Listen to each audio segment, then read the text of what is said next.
Hello! Welcome back to my YouTube channel. ఈరోజు నేను మీకు చూపించబోయేది చిన్నపిల్లల టిప్ అండి. పాలండి. ఇవి కాసిన పాలైనా తీసుకోండి, పచ్చి పాలు. కాసిన పాలలో అయితే మీగడ ఉంటది. మీగడ కూడా రాయడం వల్ల స్కిన్ బావుంటదండి స్మూతీగా.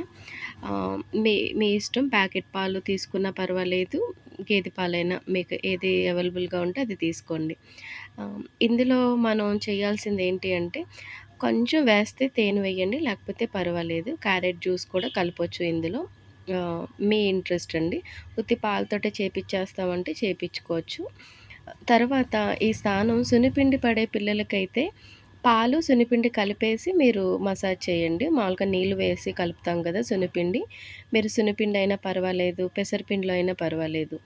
పాలు కలిపి మీరలా చేయండి. సున్నిపిండి, పెసరపిండి పడదు అనే పిల్లలకి మటికి మీరు ఉత్తి పాలు ఫస్ట్ అయితే ఆయిల్‌తో మద్దన చేస్తారు కదా! మద్దన చేసిన తర్వాత మళ్ళీ వెంటనే ఒక 2, 3 మినిట్స్‌లో ఈ పాలనే దాంతో కూడా మళ్ళీ లైట్ మద్దన చేయండి. చేసేసిన తర్వాత రెగ్యులర్ బాత్ చేసేస్తారు కాబట్టి స్నానం చేపిచ్చేసుకోవచ్చు. ఇలా చేయడం వల్ల ఏమవుద్దంటే పుట్టినప్పుడు కొంతమంది కలర్ ఉంటారు. ఆ తర్వాత తగ్గిపోతూ వస్తారు. ఇలా పాలుతో మీరు పాలు క్లెన్జింగ్ కాబట్టి ఎవరైతే కలర్ తగ్గిపోతున్నారో ఆ కలర్‌ని మళ్ళీ వాళ్ళు పుట్టిన ఉన్నప్పుడు కలర్‌ని తీసుకొస్తదండి. మంచిగా క్లెన్జింగ్ అవి బాడీ అంతా. ఆయిల్ రాస్తాము, సున్నిపిండిలు రాస్తాము, అన్నీ చేస్తాము. కానీ ఈ పాల క్లెన్జింగ్ వల్ల ఆ బాడీ అయితే క్లీన్ అవుద్దండి. చాయ్ కలరున్నా, కలర్ తక్కువున్న వాళ్ళైనా, కలరున్న వాళ్ళైనా. వీళ్ళ ముగ్గురికి అండి కలరున్న వాళ్ళకి ఇంకాస్త స్కిన్ షైన్ అవుద్దండి. చిన్న పిల్లలకి స్నానం చేయగానే వాళ్ళ స్కిన్ చాలా హెల్తీగా అనిపిస్తది షైనీగా. అది ఆ స్మూతీ స్ట్రక్చర్ అయితే వస్తదండి. ఏ పిల్లలకైనా మీరు యూజ్ చేయండి 1 ఇయర్ వరకు. ఈ టిప్ నేను మా చిన్న బాబుకి నేను ట్రై చేసినప్పుడు తన స్కిన్ను అనేది చాలా షైనీగా ఉంటది. ఇప్పటికి ఆ స్కిన్ న్యాచురల్‌గానే షైన్ అవుతూ ఉంటదండి.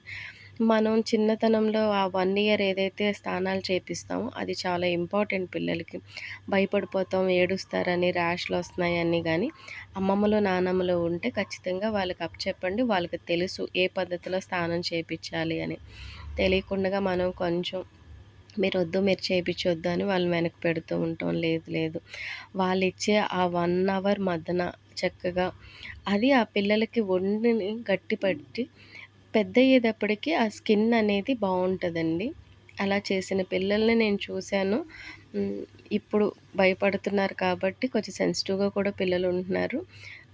అమ్మమ్మలు, నానమ్మలు చెప్పే కొన్ని పద్ధతులనైతే మీరు ఫాలో చేయడం వల్ల ఎదిగేటప్పటికి వాళ్ళ స్కిన్ అనేది బావుంటదండి. ఇలా ట్రై చేయండి ఈ టిప్‌ని. బావుంటది. Thank you.